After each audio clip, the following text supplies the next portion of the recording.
സ്ത്രീ തന്നെ ദേവതയായി കെട്ടിയാടുന്ന കേരളത്തിലെ ഏക തെയ്യമാണ് ദേവക്കൂത്ത്. മാട്ടൂൽ പഞ്ചായത്തിലെ തെക്കുംപാട് ദ്വീപിലുള്ള കൂലോം തായോക്കാവിലെ കളിയാട്ടത്തിന് ദേവക്കൂത്ത് എന്ന സ്ത്രീ തെയ്യം അരങ്ങിലെത്തുന്നത്. ദേവക്കൂത്ത് കെട്ടുന്ന മാടായിലെ MV അംബുജാക്ഷി വ്രതാനുഷ്ഠത്തിലാണ്. ഉത്തര കേരളത്തിന് ഇത് തെയ്യാട്ടക്കാലമാണ്. ഉത്തര കേരളത്തിൽ ക്ഷേത്രങ്ങളിലും കാവുകളിലും തെയ്യക്കോലങ്ങൾ കെട്ടിയാടുന്നത് പുരുഷന്മാരാണ്. എന്നാൽ ഇതിൽ നിന്നും വ്യത്യസ്തമാണ് കണ്ണൂർ ജില്ലയിലെ തെക്കുംപാട് കൂലോം ക്ഷേത്രം. ഇവിടെ ദേവക്കൂത്ത് എന്ന തെയ്യക്കോലം കെട്ടുന്നത് സ്ത്രീയാണ്. മടായിലെ അംബുജാക്ഷി ഇതിനായുള്ള വ്രതത്തിലാണ്.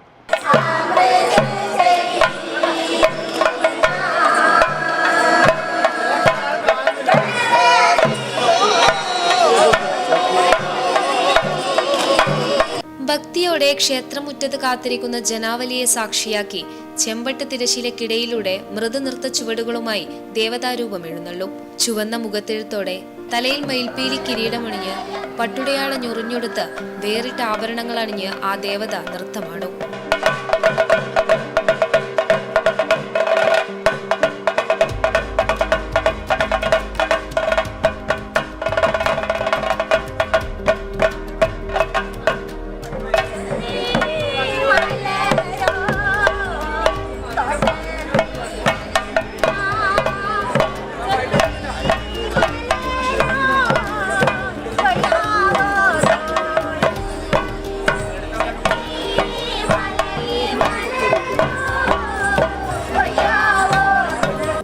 ോളം തെയ്യക്കോലങ്ങളുള്ള കേരളത്തിൽ ഒരു സ്ത്രീ കെട്ടിയാടുന്ന ഏക തെയ്യമാണ് ദേവക്കൂത്ത്.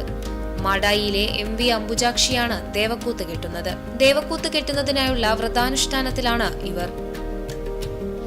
ദേവക്കൂത്ത് എന്തെന്നറിയാൻ കുറിച്ച വരികളുമുണ്ട് അംബുജാക്ഷി അമ്മയുടെ പക്കൽ. തെക്കുംപാട് കൂലോത്ത് ക്ഷേത്രമുണ്ട്, ദേവക്കൂത്തെന്നൊരു ദേവിയുണ്ട്. സ്ത്രീ കെട്ടിയാടുന്ന ദേവിയാണ്, ലോകം മുഴുവൻ പ്രശസ്തിയാണ്. 41 ദിവസത്തെ വ്രതാനുഷ്ഠാനങ്ങൾക്ക് ശേഷം ദേവതാസങ്കല്പത്തെ ക്ഷേത്രത്തിലേക്ക് കൊണ്ടുപോകുന്നതും പ്രത്യേക ചടങ്ങുകളോടെയാണ്. ഭർത്താവ് കണ്ണൻ പണിക്കർ അറിയപ്പെടുന്ന തെയ്യം കലാകാരനാണ്. ഒരു കൂട്ടം ദേവികൾ തെക്കുംപാട് ദ്വീപിലെത്തി. അന്നേരം ദ്വീപാണ് അവിടെ. ദ്വീപിലെത്തി പുഷ്പങ്ങൾ കണ്ട് മതി മറന്നിരിക്കെ സന്ധ്യ മയങ്ങി. കൂടെ വന്ന ദേവികളെല്ലാം ദേവലോകത്തെത്തുകയും ഒരു ദേവി മാത്രം വള്ളിക്കെട്ടിനുള്ളിൽ ഒറ്റപ്പെട്ടു പോവുകയും ചെയ്തു.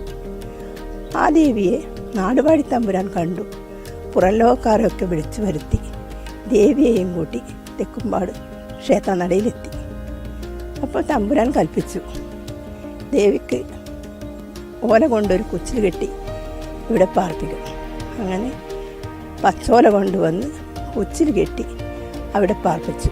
കുടുംബം തരുന്ന ആത്മധൈര്യവും പിൻബലവും എല്ലാം ഉണ്ടായതുകൊണ്ടാണ് ഈ വിധത്തിൽ തെയ്യമാടാൻ തനിക്ക് കഴിഞ്ഞതെന്നും ദേവതാസങ്കല്പമായി പകർന്നാടാൻ കഴിയുന്നതിൽ അഭിമാനമുണ്ടെന്നും അംബുജാക്ഷി പറയുന്നു.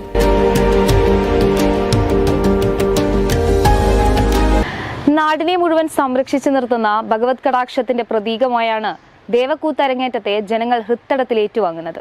ഡിസംബർ 20 രാവിലെ 10 മണിക്ക് ദേവക്കൂത്തും ഒപ്പം നാരദരും അരങ്ങിലെത്തും. നെറ്റ്വർക്ക് ന്യൂസിന് വേണ്ടി ക്യാമറ പേഴ്സൺ നികേഷ് താവത്തിനൊപ്പം ചാന്ദിനി.